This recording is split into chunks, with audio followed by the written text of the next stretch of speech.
името на Отца и Сина и Светия Дух. Ваше Високо Преосвещенство, митрополит Йосиф, наши мукмеди, Ваши Преосвещенства, боголюбиви отци, обични в Господа братя и сестри, сърцата ни са изпълнени с голяма радост, защото на днешния ден православните християни, всички ние, православните християни, тук в този богоспасаем град, от днес до 24 ноември и православните християни и в други места в България ще имаме възможността да се поклоним на светчестните мощи на един от най-ярките, най-великите, най-обичаните светци на 20 век, свети Гавриил Оргебадзе.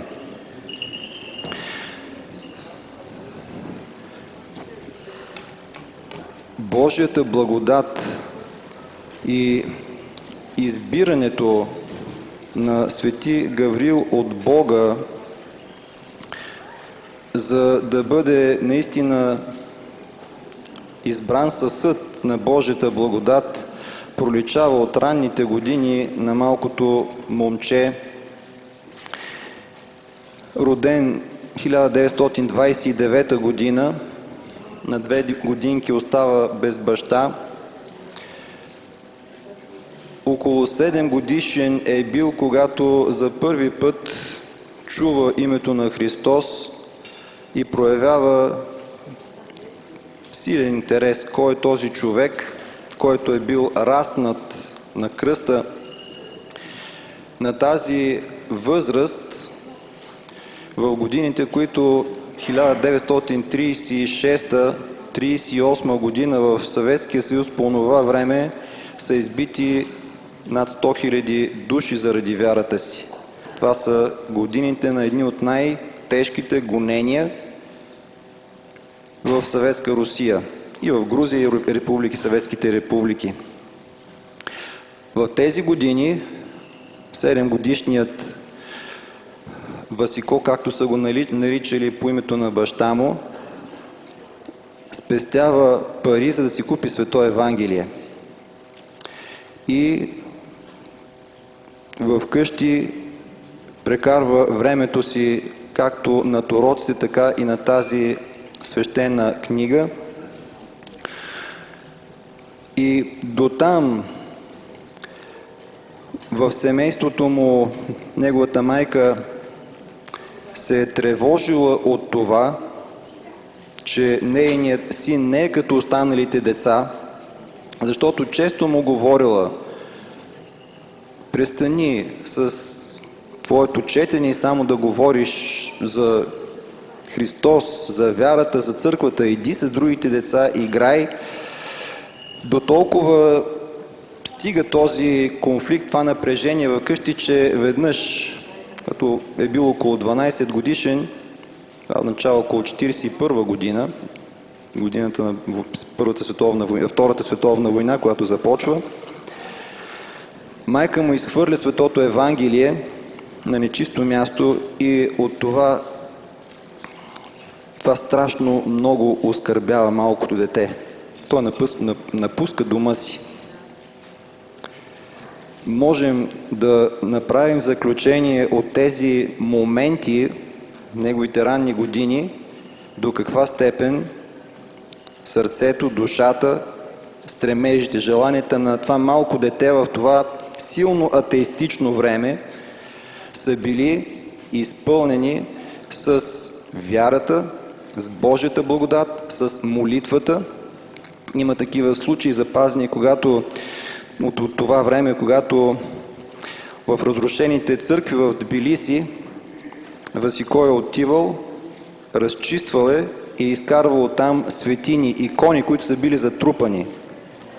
Един негов съсед го видял веднъж при руините на една такава църква и попитал: Васико, какво правиш там? Той го помолил да дойде, да премести една голяма отломка, за да изкара нещо, което било затиснато отдолу. Човека се мъчил, опитвал, но отломката била твърде голяма. И тогава Васико казал: в името на Исуса Христа, повдигни го и махни този камък. Този човек се навел, преместил камъка и Васико изкарал това, което е било затиснато отдолу.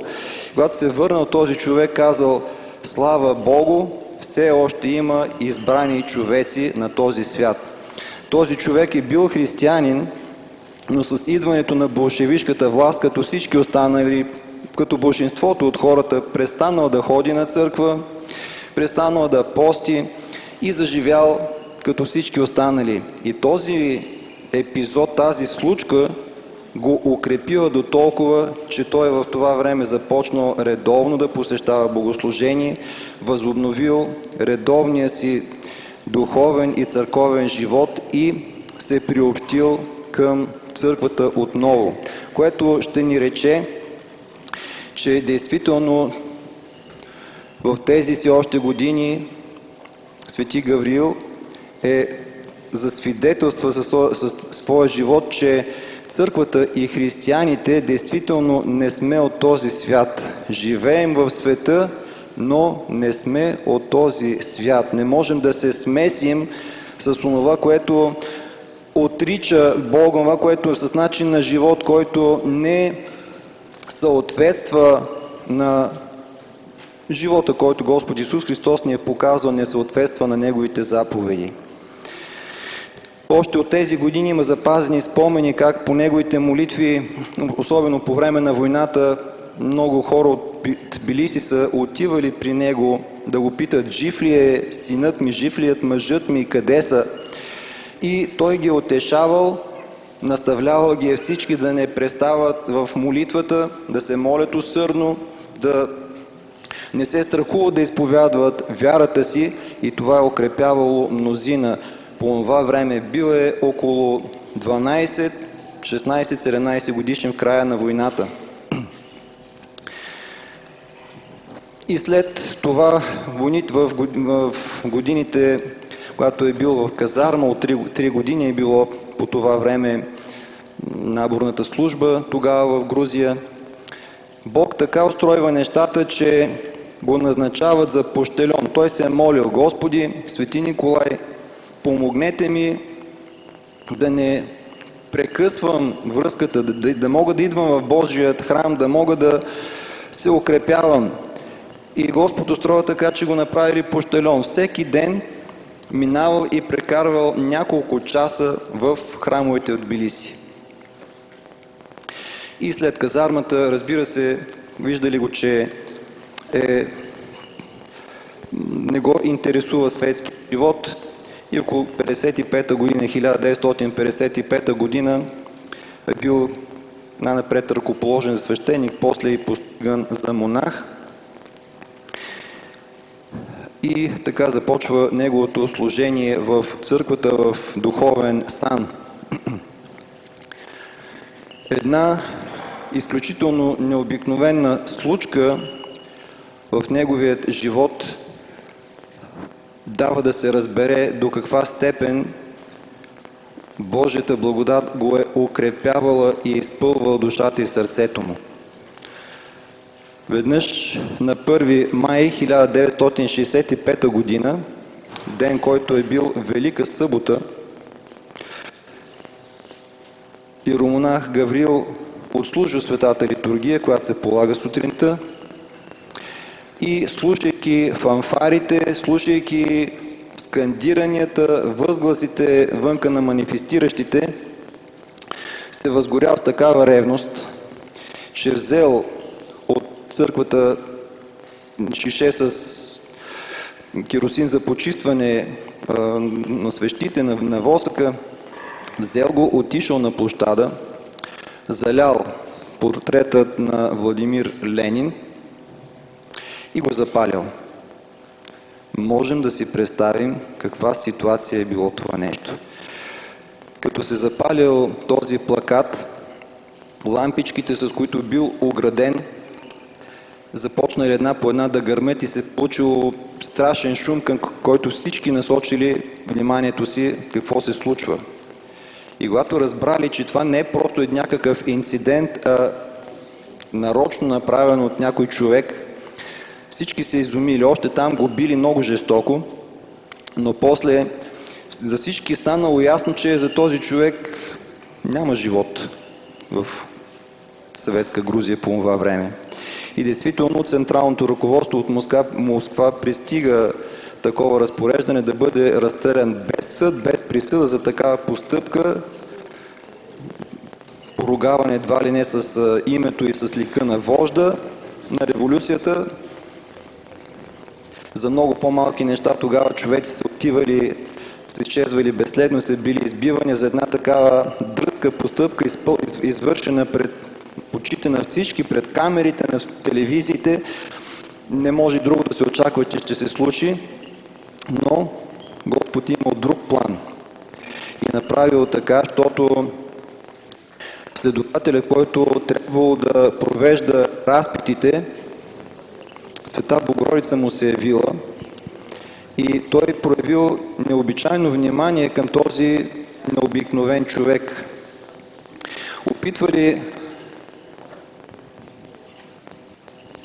Опитвали се с натиск и с побой, с мъчение да го изтръгнат от него признание, едва ли не, че църковното ръководство го е подтикнало към такова нещо.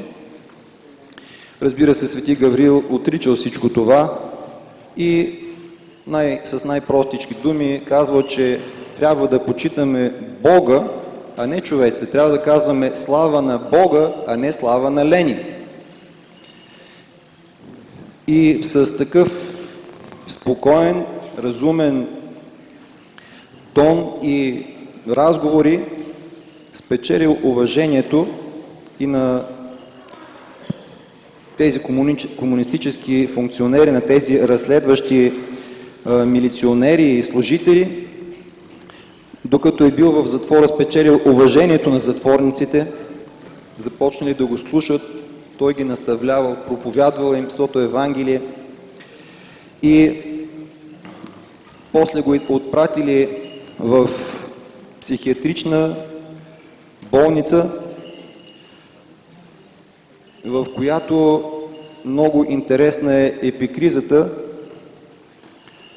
Ако прочетем, това е действително едно толкова хубаво изобличение на заблудите на атеистичната власт и с толкова, можем да кажем, точен език изразяват една похвала за съвършенството във вярата на този необикновен монах. Даже бих искал да прочета епикризата.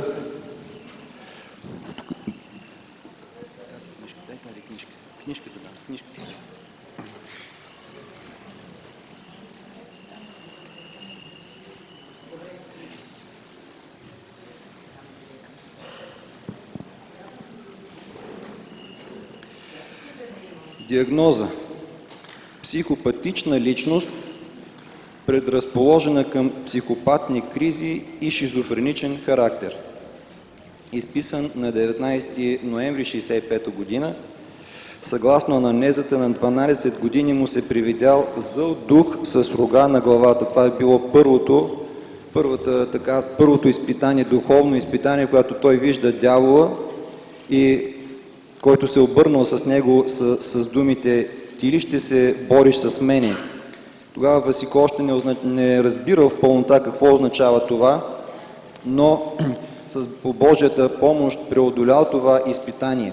Но ето, че там им споделил, разговарял им за тази духовна борба. И те потвърдили в епикризата това, което е било като негов личен духовен опит. Болният твърди, че за всичко лошо, което се случва в света и на земята, е виновен лукавият. Естествено. От 12 годишна възраст започнал да ходи на църква, да се моли, купувал икони, изучил църковната писменост. В 1949 година бил призован в казарма. Даже там свободното си време прекарвал в църквата.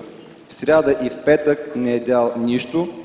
Началниците и войниците приемали със смях братвежите му. В сряда Юда предал Христос за 30 сребърника, а в петък еврейските свещеноначалници го разнали на кръста.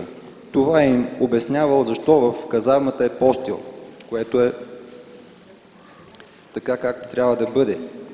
Както става ясно от делото, на 1 май 1965 година по време на манифестацията подпалил голям портрет на Ленин, който бил окачен на сградата на Министерския съвет. Наследствието заявил, че го направил, защото там трябвало да има картина на разпнатия Исус Христос, че не трябва да се обожествява земен човек. Възникнаха съмнения в неговото психическо здраве, вследствие на което беше изпратен на съдебно-психиатрична експертиза. При прегледа беше установено: болният има нарушена ориентация в пространството, обкръжението, времето. Сам си приказва, вярва в съществуването на небесен живот, на Бог и на ангели и така нататък. При разговор главната ос на психопата е насочена към това, че всичко става по Божия воля и така нататък. В отделението страни от останалите луди. Ако някой започне разговор с него, непременно ще спомене за Бог, ангелите, иконите и така нататък. Абсолютно безкритичен към състоянието си. Проверена е аминосинофразия и симптоматична терапия, след което е представен на комисията. И по този начин, в тези години, в които само за споменаването на името Божие мнозина са пострадали и това им е коствало животът, Свети Гавриил високо държи името Христово и като една много ярка светлина в тогавашното съветско общество свидетелства и за вярата, свидетелства за духовния живот, свидетелства, че Христос действително побеждава. Цяло чудо е, че оцелява и че след малко по-късно е изписан и от психиатричната клиника и продължава своят монашески живот.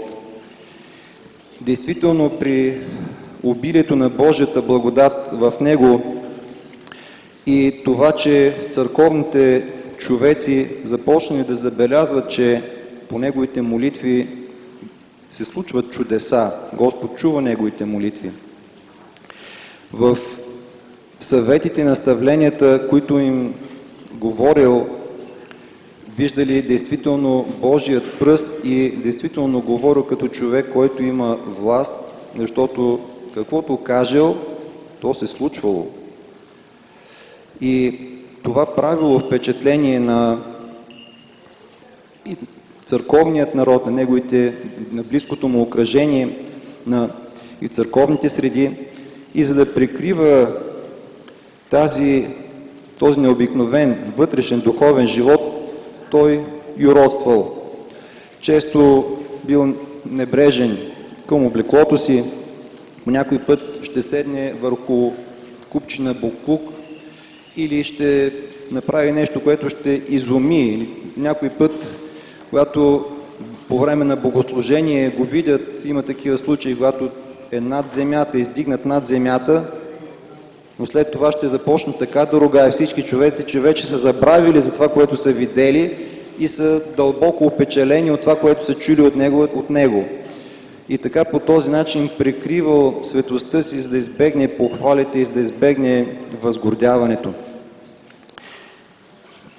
Има така интересни наставления от него. Сега сме в първия ден на рождественският пост. Един монах отишъл при него веднъж и го попитал: Отче Гавриле, какво е пост? И свети Гаврил започнал да му изрежда греховете, които е извършвал. Това. Постепенно монахът изпаднал в ужас, виждайки всичко това, което е извършвал, изложено така на показ. И като свършил, отец Гаврил му казал: отче, иди сега да обядваш. Той казал: прости, отче, не ми е до никаква храна. Той ми казал: ето това е постът. И така, друг път пък казвал: ако допусна и задържам лоши мисли в главата си, аз не струвам повече от едно кошче за боклук. Следва да бъда в коша за боклук. Така принизяваме човешкото си достоинство, когато мислим зло и когато допускаме и държим такива мисли в главите си. И с множество и с примера си, с наставленията си е опътвал човеците да преосмислят живота си, да видят стойностните, ценните неща, които остават след прехождането ни от този свят. Как да придобиваме най-важните неща в живота си. Едно такова негово поучение, което отново е казвал: необходимо е да се научим да обичаме, да придобиваме любов.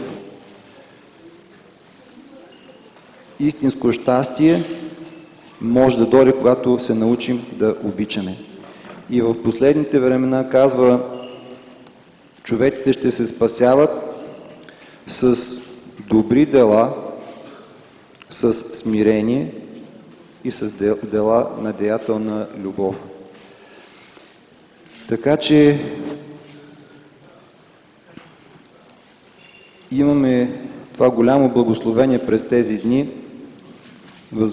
да се поклоним, да станем благоговейно пред частичка от тялото на този човек, който е претърпял такива трудности в своя живот, но у когото Христовата любов е победила всичко.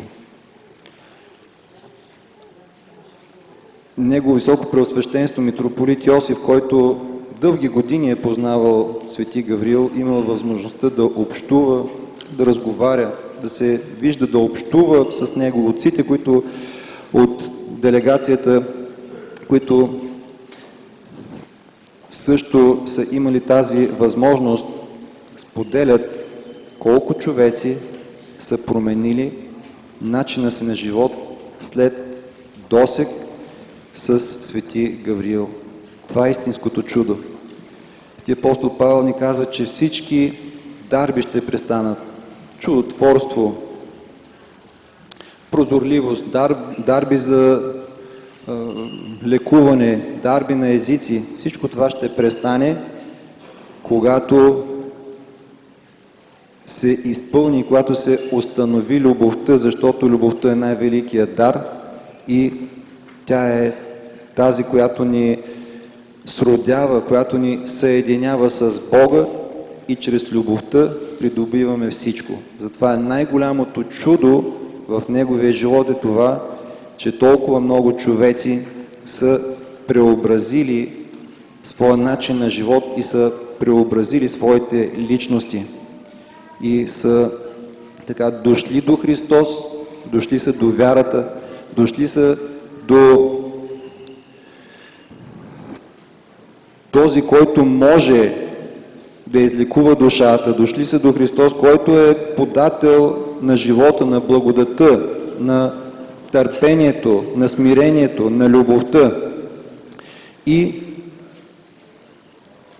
по този начин са придобили малко от тази светлина, която е греела в живота на свети Гавриил и са станали свидетели на Христовото възкресение, свидетели на благодатния живот, свидетели на вярата в нашето съвремие.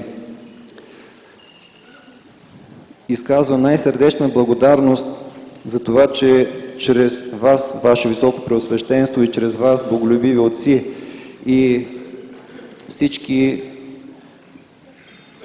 членове на делегацията от братска Грузия, имаме възможността както да се докоснем и до светите мощи, до дрехи и вещи, с които се е служил свети Гавриил, така и да чуем от вас преките впечатления, личните впечатления, тази човешка страна, защото чудесата говорят действително за Божията благодат, за проявата на Божията сила в живота на светеца, но в същото време светците са досуж като всички нас със своите немощи в своя живот и това е толкова насърчително, толкова утешително да чуем и тази обикновена страна на тези необикновени хора. Затова още веднъж братски ви приветстваме, благодарим за вашата любов, която проявявате с това посланичество тук и молитваме, защото по молитвите на свети Гавриил Бог да ни помага да удовлетворяваме в нашия живот това, което вие сте видели, което ни разказвате, което така ни от опит на светците, което обогатява нашия личен живот.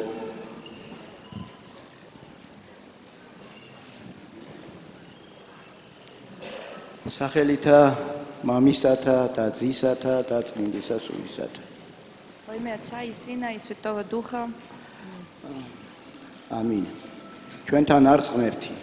Господь между нас. Да. მაღალყოვლად უსამრელოესო სრულიად ბულგარეთის კათოლიკოს პატრიარქო სოფიის მიტროპოლიტო დანიელ მინდა დიდი სიყვარულით Ваше Святейшество, митрополит Софийски патриарх Даниил, с голямо сърце и благодарност искаме да ви благодарим от името на делегация.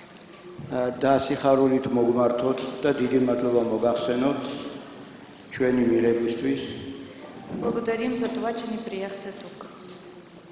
და პირველ რიგში მინდა მოგილოცოთ თქვენი პატრიარქობის აღსაყრება. И искаме да ви поздравим с факта, че станахте патриарх на България. ბულგარეთი და საქართველო საუკუნეების მანძილზე ერთად იყვნენ, ერთად ლოცულობდნენ და ჩვენ მართლმადიდებელი ქვეყანა ვართ ორთავე. България и Грузия, и двете държави са православни и в течение на много години бяхме братски държави, народи. ამისი დამამტკიცებელი ძალიან ბევრი ფაქტებია. გნებავთ ბაჩკოვოს მონასტერი, სადაც ქართველები მოღვაწეობდნენ. И има доста доказания за това и Бачковския манастир е първо и най-твърдо доказателство за нашето братство. მე ვიტყოდი რომ ჩვენ რომ არ ყოფილიყავით მართლმადიდებლები და ერთად არ ყოფილიყავით.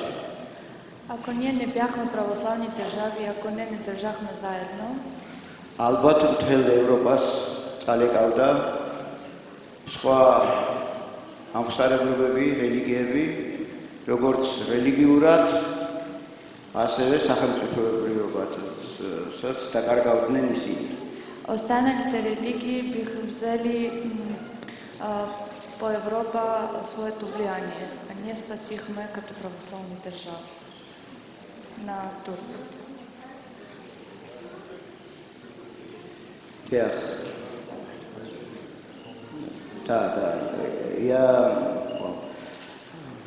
და უდიდესი დამსახურება ბულგარეთს იმისათვის რომ დღეს Европа არსებობს. И голямата заслуга е на България, че днес съществува Европа. რომ არა ეს ქვეყნები ალბათ ღმერთმა მაპატიოს ახლა არავის არ უნდა ეწყინოს, მაგრამ ევროპა არ არსებობდა. Ако не тези държави, нямаше да съществува Европа днес. ასევე უნდა გაგრძელდეს ჩვენი მეგობრობა. Ние така трябва да продължим нашето приятелство. ჩვენ ძველი ერები ვართ, ერთად მოვდიოდით და ერთად იქნებით 10 და მარადის და უკუნითი უკუნისამდე. Ние сме древни народи, Имаме дълга история и заедно дойдохме до тук. И дай Бог така да продължи и бъдеще. ასევე ცოტა რამ მინდა მამა გაბრიელის შესახებ, ახლა თქვენ დაღლილები ხართ, მაგრამ ვეცდები რომ მცირედი თქვა. И накратко искам да кажа няколко думи за Свети Гавриил Ургебадзе. მე პირადად მამა გაბრიელის სულიერი მოწაფე ვარ. Аз бях неговото духовно чадо. დაახლოებით 40 წელი ვიცნობდი მას. И познавах го в течение на 40 години. და მე ესეთი ადამიანი არა ამქვეყნიური, არა ბუნებრივი არ ვინახია. И не съм видял таков човек, той като небеземнен. ჩვენ ახლა ბევრს ვერ მოვყვებით, იმიტომ რომ ამას ძალიან დიდი დრო დაჭირდება, მაგრამ გეტყვით, რომ ის იყო ნამდვილად მე-20 საუკუნის უდიდესი წმინდანი. Няма да разказваме сега цялата история, но едно потвърждавам, че този светец беше най-голям светец от 20 век. ღმერთმა მისი ლოცვით, მისი კურთხევით, მისი სიყვარულით, რომელიც მას უხვად ჰქონდა, Нека по неговите молитви и по неговата голяма любов დალოცოს ბულგარეთი, დალოცოს საქართველო და მთელი მსოფლიო, ამინ. да бъде благословена цялата България, цялата Грузия и целият свят. Амин. კიდევ ერთხელ დიდი მადლობა Още веднъж благодаря. მის უწმინდესობას, მაღალ ყოვლადღის მეუფე დანიელს და მინდა ვისურვო, რომ როგორც მე, ასევე თქვენც არა მარტო სასულიერო პირები, არამედ ყველა თქვენთაგანი ვესტუმროთ ერთმანეთს და გავიცნოთ ერთმანეთი უფრო ახლოს. Още веднъж сме много благодарни, че ни приехте и имаме голямо желание да ви поканим да дойдете в Грузия, като патриарх, така и цялата България. Добре дошли. დიდება და მადლობა ღმერთს. ღმერთია ჩვენ შორის. Господ е между нас, слава на Бога за всичко. Амин. Спасибо. Спасибо. Спасибо. Спасибо. Спасибо. Амин.